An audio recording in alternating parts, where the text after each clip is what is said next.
Hello students, today we are going to study about BPAS 186. This is one of the subject code for stress and time management. It is one of the subject of IGNOU whose exam is going to be conducted on 9th of June 2026.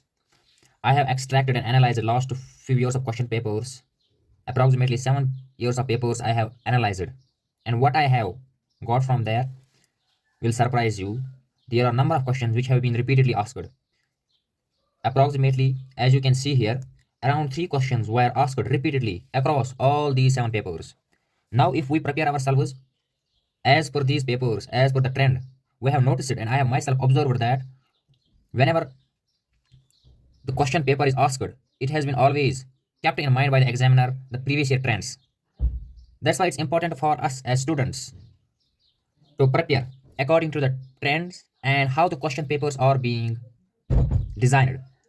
Let me explain one by one each question to you. If you only prepare these questions, you will definitely answer with surety, with certainty, 40 out of 50. You can even cross 40 marks. But for your, you think that some marks is like here and there, but still you can achieve 40 marks. That's a very good marks if you can prepare only these questions. Let's move ahead and study these questions. Let us prepare first of all these certain questions that I have already analyzed myself through previous questions. Let's move ahead. The first question is about nature, concept, and symptoms of stress. As I said, this question has been appeared all across the 7 papers which has been conducted by IGNOU since last 7 papers. I have already made the notes for these question papers. I will also upload you along with the video. Along with this video, I will put all these notes down in the description. Here, let's move ahead. If someday you go to exam, when you go to exam on the 9th of June, because as a human being you might forget. For that purpose, I have also created for it memory framework, so that it will give an idea. If you forget the question, you will get an idea to write yourself around these topics. As these are the memory framework, I have already written down here 4 Ds: definition, description. Description is the nature, dimensions are the symptoms, determinants are causes. It means that there's nature, symptoms, you have to look on the nature of stress, symptoms of stress, and determinants. What are the causes of stress? Let's move ahead and say stress is defined as a dynamic condition in which a person faces challenges. What does it mean? It means that stress is not a one thing. It has a dynamic conditions. It could be a lot. There could be a lot of reasons for that. As it describes here, a person faces challenges, constraints, or demands, and the outcomes is perceived as uncertain and important. Let's. It is saying, for example, when we appear in examination, as we are going to appear in this paper as well, we don't know the outcome if we don't prepare ourselves well. We might develop stresses if we don't prepare ourselves up to the mark for the for this paper. If our preparation is not up to the mark, that creates stress. That's what it says. The term was introduced by Hannes Selye.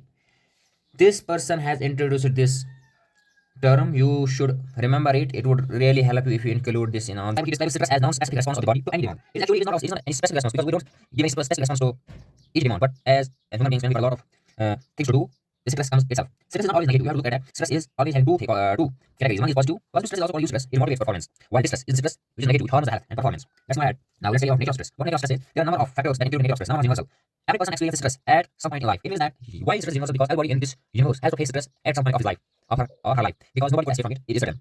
Second is subjective. What does subjective mean? Subjective means that for someone, one situation could be stressful, for someone it wouldn't be stressful. It depends upon the person's perception. For example, if someone is having maths examination, for someone maths would be very stressful, but on the contrary, it would be enjoyable for someone. That's what we call subjective. It depends on the person how he perceives it. Third is dynamic. As we said earlier, dynamic means that stress changes. It is not constant. You say if I have some problem today, I would have this degree of stress. Second day, there would be something else. I would have this level of stress. No, it changes. Intensity differs. It changes over time across different situations. Cumulative. Small stresses can build up over time and become overwhelming. Stress could be built over time. It doesn't come abruptly. It builds inside you because of a number of reasons that we will look upon ahead.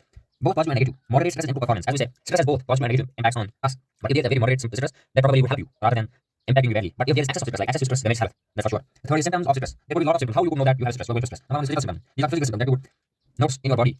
You would go through headaches, fatigue, muscle tension, increased heart rate, sleep disturbance, digestive problems. These are all the symptoms. Second one is physiological symptoms, which includes anxiety, irritability, depression, poor concentration, mood swings, loss of confidence. Third is behavioral symptoms, in which it includes reduced productivity, absenteeism, social withdrawal, poor decision making. Behavioral symptoms: reduced productivity, absenteeism, social withdrawal, poor decision making, use of alcohol. All are these the symptoms of stress. If you find most of the symptoms in someone, you could predict that that person is going through stress. That could be the reason. Now let's move ahead and look on the causes. What are the causes? The number one cause is work related. As you know, the modern life is so stressful. We have so much workload, access to overloads, tight deadlines. We are being given deadlines that we have to complete any particular work in that time frame that develops stress. Role ambiguity. When people doesn't have any clear roles, When they are unambiguous about their role, they develop stress. Job insecurity because of rise in unemployment. That's also one of the reason in stress. Poor relation with colleagues, friends, with number of people which are essential in their lives. Personal. There could be a lot of personal reason as well.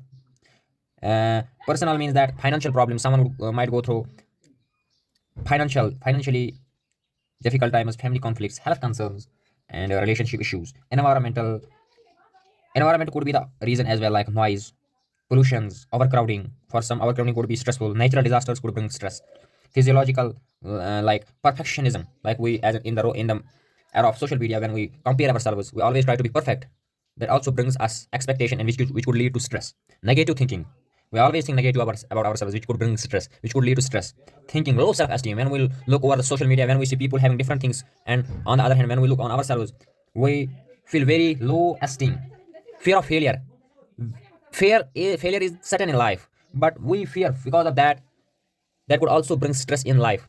In conclusion, stress is inevitable in modern life. It means that you can't avoid stress, no matter how much you try, but you have to go through it. It is a part of life. You have to adjust it somehow in your life. Understanding its nature, symptoms, and helps individual recognize stress early and act before it becomes harmful. Therefore, it's important that we understand its nature. What are the symptoms? Whatever we have studied above, if we if we look over all these things, we might detect it early and get rid from it.